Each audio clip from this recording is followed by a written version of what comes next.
Magandang araw mga kaibigan. Today speaking nga pala ay kakagising ko lang. At ayan nga, lumabas nga ako ng kwarto at nakita po sila mama na kumakain dito pati ang aming pamangkin. At ayun na si Hope sa ilalim ng mesa. Siguro ay naniniktik kung kumakain ba yung dalawa kasi minsan hindi yan binibigyan ni mama. At makulit nga, nililiho lang niya. At ayun nga, sumisilip nga si Hope, tinitingnan ko umuya yung lola niya. At ayun nagkwentuhan nga silang dalawa para nga hindi makita ni Hope kung ano nilagawa nila. Tayo nga lumipat ka dahil iniispatag talaga ni Hope hinihintay niya na umuya. Kasi pag umuya si mama, sasampa na yan sa hita niya, matik na yon. Palinga-linga nga siya sa mga oras na to at ayan, sabi ni mama nagka-cellphone siya. Kaya ayan si Hope, tahimik lang, sumusubok lang. At ayan nga, nakita niya na kumakain si mama, umuya, tinahulan niya. Kaya tawa ng tawa si mama dyan at tinitingnan niya awa. Sabi nga sa akin lumapit at tumingin ng pagkain. Antayan niya, lumiwan niya sa akin si Hope at hindi naman ako panasin kasi alam niya na hindi ko siya bibigyan ng pagkain eh. Kasi nga nakakain na siya. Yan laging gutom. Pagka kumakain kami ay pupunta na yan at siya hihingi ng pagkain. Tawa si mama kasi nga nakatingala si Hope. Ayan, tinatahulan niya naman, nagreklamo na gusto niyang kumain talaga. Sabi ni mama nag-cellphone siya ay hindi naman naniniwala si Hope.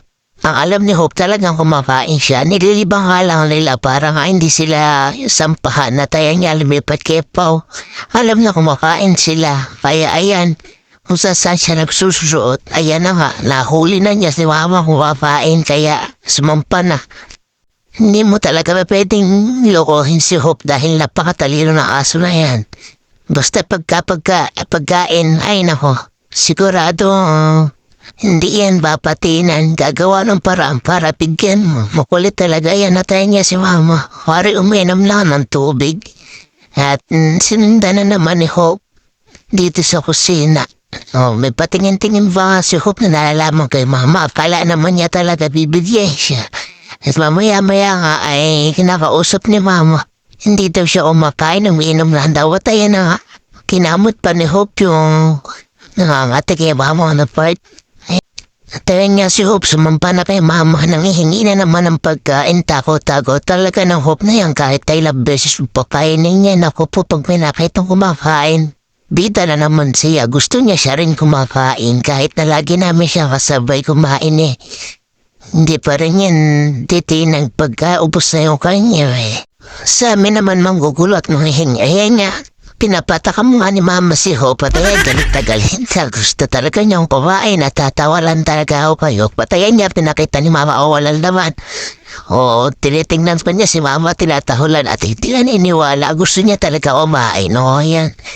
Nang mag-aasara yan na yung dalawang maglola. Natatawa lang talaga ako habang nag-video kasi nga si Hope talaga yan lang nagpapasaya sa amin. Buhat ano wala si Papa at saka yung mga kapatid ko. Yan lang naging dibawa namin si Hope kasi bibong bibo talaga yan nakakaaliwat nakakatuwa talaga siya.